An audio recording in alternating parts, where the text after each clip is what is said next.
ఎన్నికల వ్యూహకర్త రాజకీయ నాయకులందరూ కూడా అభిమానించేటటువంటి ప్రశాంత్ కిషోర్ అనేటటువంటి వ్యక్తి ఆంధ్రప్రదేశ్ రాజకీయాల్లో మరొకసారి తన యొక్క పాత్ర నిర్వహించబోతున్నాడు అనేటటువంటి వార్త ఆంధ్రప్రదేశ్ రాష్ట్రం అంతా కూడా చాలా ప్రబలంగా వ్యాపించింది. ఒక 2 రోజుల క్రితం ప్రశాంత్ కిషోర్ గారు చంద్రబాబు నాయుడు గారిని కలవటమే కాకుండా వారికి కొన్ని నివేదికలు ఇచ్చారనేటటువంటి వార్తలోని సారాంశం.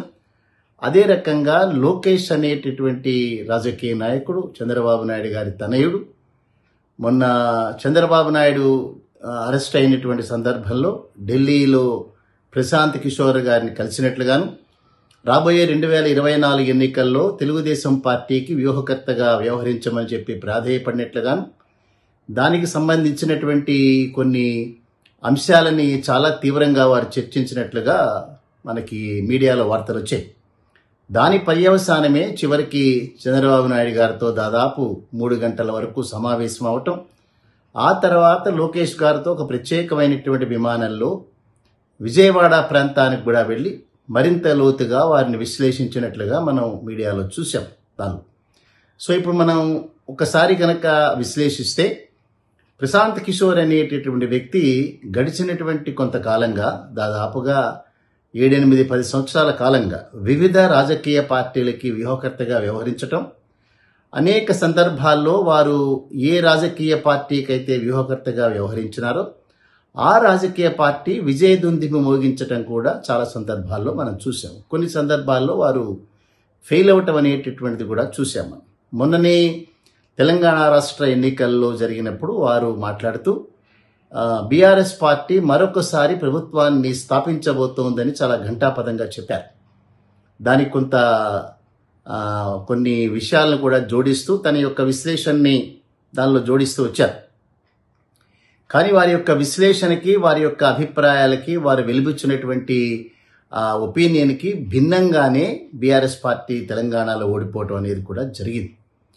సో వీరి యొక్క వ్యవహార శైలి, వారి యొక్క ప్రవర్తనలతో పాటుగా వెస్ట్ బెంగాల్లో తీవ్రంగా మమతా బెనర్జీకి సంబంధించినటువంటి తృణమూల్ కాంగ్రెస్కు భారతీయ జనతా పార్టీకి మధ్యలో జరిగినటువంటి ఒక తీవ్రమైనటువంటి పోటీలో మమతా బెనర్జీ గారికి సహాయం అందించినటువంటి వ్యూహకర్త ప్రశాంత్ కిషోర్ గారు అనేక సందర్భాల్లో వారికి సంబంధించినటువంటి అనేక సలహాలు, సూచనలతో ఆల్మోస్ట్ భారతీయ జనతా పార్టీ ప్రభుత్వాన్ని స్థాపించబోతుంది అనేటటువంటి దానిలోంచి మమతా బెనర్జీ గారే మరొకసారి, మూడోసారి కూడా వారు అధికారాన్ని అధిష్ఠించటం, అదే రకంగా మళ్ళీ పరిపాలన చేయటం కూడా ఇది కేవలం ప్రశాంత్ కిషోర్ గారి యొక్క వ్యూహ రచన ఫలితంగానే జరిగిందనేటటువంటిది చాలా ప్రముఖంగా వార్తా సంస్థలన్నీ కూడా తెలియజేసి, ఇప్పటి తర్వాత జరిగినటువంటి అనేక సందర్భాల్లో వారు మాట్లాడుతూ, ఇక నేను ఈ కన్సల్టెంట్గా ఉండటం అనేటటువంటిది, వ్యూహకర్తగా ఉండటం అనేటటువంటిది నేను చేయబోటం లేదు. మమతా బెనర్జీ గారిని గెలిపించడం ద్వారా నా యొక్క ఈ ప్రస్థానానికి నేను పర్మనెంట్గా ఆపివేస్తున్నాను అనేటటువంటి మాట చెప్పిన తర్వాత, వారు ఏదైతే ఐపాక్ అనేటటువంటి సంస్థకి అధిపతిగా అనేక సంవత్సరాల కాలంగా ఈ సర్వీసెస్ ఏదైతే అవన్నీ ఫ్రీ ఆఫ్ కాస్ట్లో కాదు, దాన్ని ఛార్జ్ చేస్తూనే అందించారు వారు. సో ఆ సర్వీసెస్ అన్నీ కూడా పర్మనెంట్గా నిలిపివేస్తున్నట్టుగా వారు ప్రకటించారు. దానితో పాటుగా రాజకీయాల్లో ఒక ప్రత్యక్షమైనటువంటి పాత్ర వహించాల్సిందిగా అనేక సందర్భాల్లో వారి అభిప్రాయాన్ని కూడా వెలిబుచ్చినారు. సో వారు తప్పుకున్న తర్వాత ఐపాక్ అనేటటువంటి సంస్థ కొంతమంది వ్యక్తుల చేతుల్లోకి వెళ్ళింది.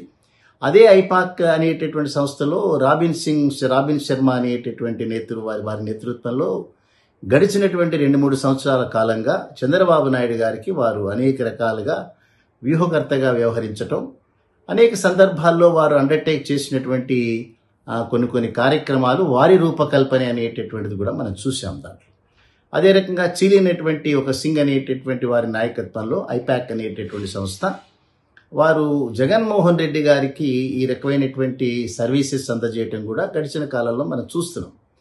నిన్న ఎప్పుడైతే ప్రశాంత్ కిషోర్ గారు చంద్రబాబు నాయుడు గారిని కలిశారు, లోకేష్ గారితో కలిసి విజయవాడ వరకు ప్రయాణం చేశారని ఎప్పుడైతే వార్తా సంస్థలన్నీ కూడా ప్రముఖంగా ప్రచురించినాయో, వెంటనే ఆ సింగ్ అనేటటువంటి వ్యక్తి నేతృత్వంలో జగన్మోహన్ రెడ్డి గారికి పనిచేస్తున్నటువంటి ఐపాక్ సంస్థ చాలా క్లియర్గా ఎక్స్ అనేటటువంటి ఆ ట్విట్టర్ దీంట్లో మాట్లాడుతూ మేము జగన్మోహన్ రెడ్డి గారికే మా సర్వీసెస్ అందజేస్తున్నాము, వారు గెలిచేంత వరకు వారితో పాటే మేము ఉంటాం అనేటటువంటి మాట వాళ్ళు చాలా క్లియర్గా చెప్పారు.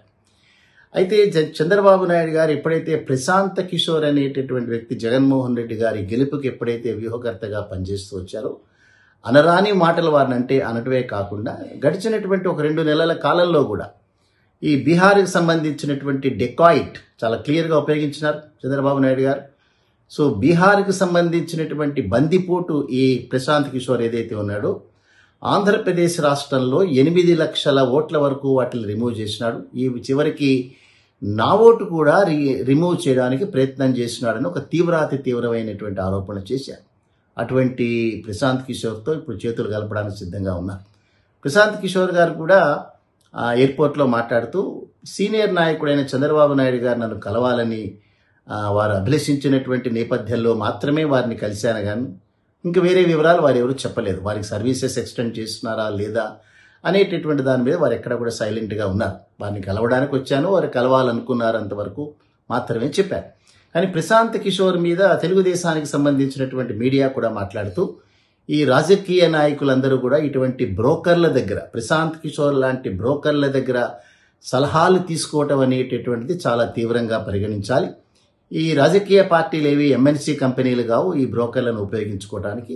సహచర రాజకీయ నాయకుల దగ్గర మాత్రమే సలహాలు తీసుకోవాలి, కానీ ఇటువంటి బ్రోకర్లందరినీ పక్కన పెట్టాలని చాలా నిష్కర్షగా, నిర్దయగా, స్పష్టంగా చెప్పినటువంటి తెలుగుదేశం మీడియా ఇప్పుడు ప్రశాంత్ కిషోర్ అండ్ చంద్రబాబు నాయుడు కలయికలు లోకేష్ వారితో వెళ్ళటం అనేది ఈ రకంగా బ్రోకర్గానే చూస్తారా వారిని, మరొక మంచి పేరు ఏమైనా పెట్టి వారికి ఏమైనా చేస్తారనేది మనం చూడాల్సినటువంటి వ్యవహారాలు.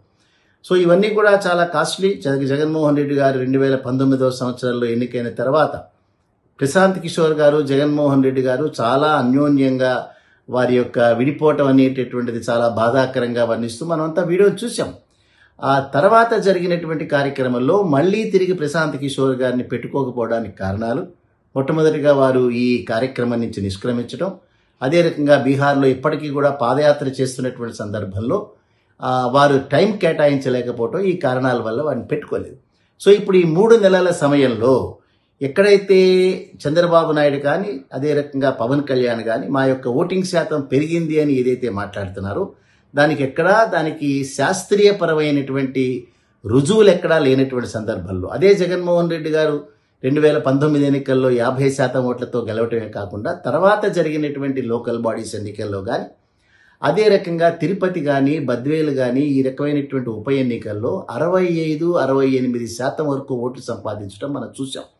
అంచేత మా ఓటింగ్ శాతం పెరిగిందని వైసీపీ పార్టీ కనుక డిక్లేర్ చేస్తే దానికి ఒక శాస్త్రీయపరమైనటువంటి ఒక రుజువు, శాస్త్రీయపరమైనటువంటి మద్దతు ఉంది.